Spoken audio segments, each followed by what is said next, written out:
Hello అందరికీ నమస్కారం అండి. ఈరోజు వీడియోలో అయితే కుక్కర్లో చికెన్ పులావ్ చూపిస్తున్నాను.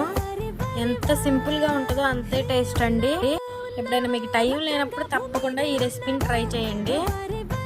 ముందైతే 2 టేబుల్ స్పూన్లు ఆయిల్ పోసుకోండి. అలాగే 2 టేబుల్ స్పూన్లు నెయ్యి కూడా వేసుకోవాలి. అదైతే వేడైన తర్వాత హోల్ బిర్యానీ మసాలాలు వేసుకోవాలి. ఒక ఉల్లిపాయ 3 పచ్చిమిరపకాయలు బార్గా కట్ చేసుకుని వేసుకోవాలి. ఇవైతే మంచిగా బ్రౌన్ కలర్లోకి ఫ్రై అయిపోవాలి. ఇక్కడైతే నాకు ఫ్రై అయిపోయాయి. నేనైతే అల్లం వెల్లుల్లి పేస్ట్ కూడా వేసేసుకుంటున్నాను. ఇది కూడా పచ్చివాసన పోయేంత వరకు ఫ్రై చేయండి. అలాగే టమాటా ముక్కలు కూడా వేసుకోవాలి. రుచికి సరిపడ్డ సాల్ట్ కూడా వేసుకోవాలి. ఇవన్నీ ఫ్రై అయిపోయిన తర్వాత మ్యారినేషన్ చేసి పెట్టుకున్న చికెన్ కూడా వేసుకోవాలి.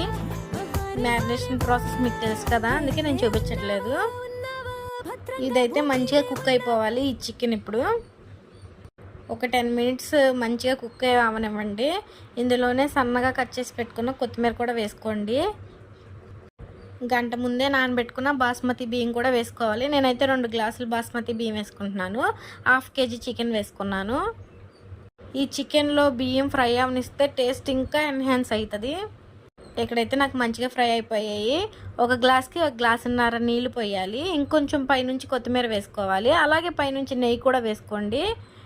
కుక్కర్ విజిల్ పెట్టి 4 విజిల్స్ రానివ్వండి. పర్ఫెక్ట్గా ఉడికిపోద్ది. ఇక్కడ చూడండి, నాకు పర్ఫెక్ట్గా ఉడికిపోయింది. 15 మినిట్స్ చాలండి. చాలా ఈజీ ప్రాసెస్.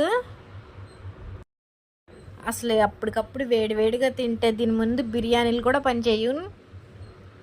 గుమగుమలాడే చికెన్ పులావ్ రెడీ అండి. నాకు తెలిసి అందరికీ ఇది బాగా నచ్చుతుంది. ఆ చికెన్ టేస్ట్, రైస్ ఫ్లేవర్ అన్నీ సూపర్గా ఉన్నాయి. తప్పకుండా ట్రై చేయండి మీరు. వీడియో నచ్చితే తప్పకుండా లైక్ చేసి సబ్స్క్రైబ్ చేసి కామెంట్ పెట్టండి. Thank you for watching.